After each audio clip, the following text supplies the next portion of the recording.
It's my fourth semester of college, and there's already a theme to this semester. Familiar faces, paths crossing.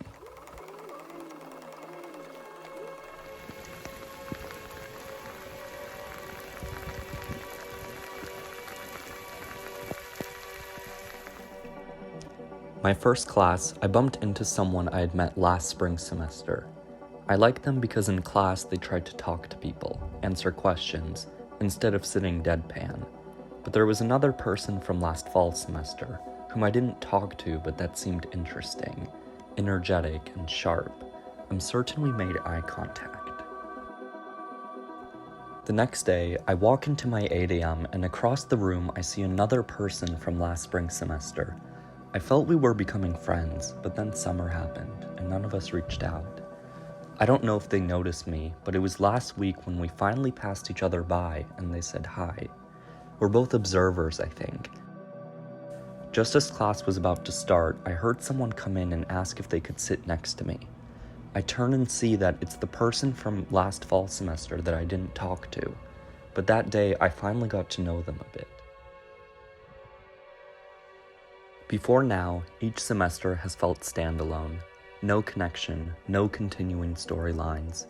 3 months of being in the same room with people, only to go our separate ways as if it never happened. Everything reset.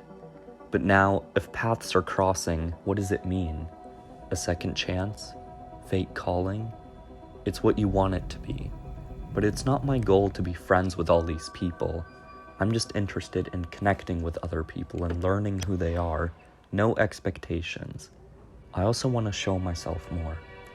That's why I'm joining this literary/debating society, to meet people and do what I'm afraid of, speaking out loud. In fact, the first meeting was loud.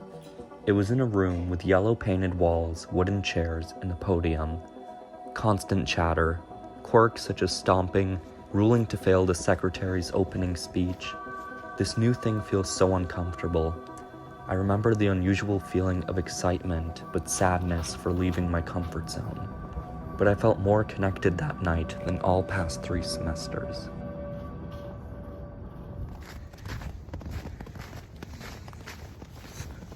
Is there a cost, though?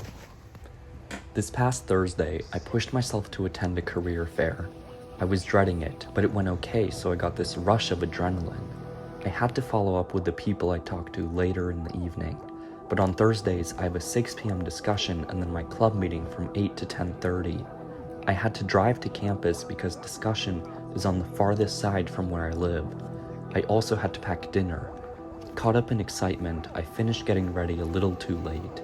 I got to the nearest parking lot at 5:50 p.m., but it was all full. By the time I got out and parked, it was already 6:10 p.m. Seeing that, I couldn't go. I just could not show up more than 10 minutes late. It would be too embarrassing. I also created other reasons, such as needing to reply to one of the emails, and that I had a writing due tomorrow morning which I hadn't started yet. So I went to Center Campus to eat my dinner while replying to the email. Then I went to the library to start my writing about death in the Upanishads. I remember the stillness and emptiness, being one of the few there. After my club meeting, I called my parents and told them what happened, and I got a reality check. I did feel guilty, and this wasn't me to miss a class or be late. So I went home, wrote till midnight, and went to sleep, knowing that day I gave up part of myself.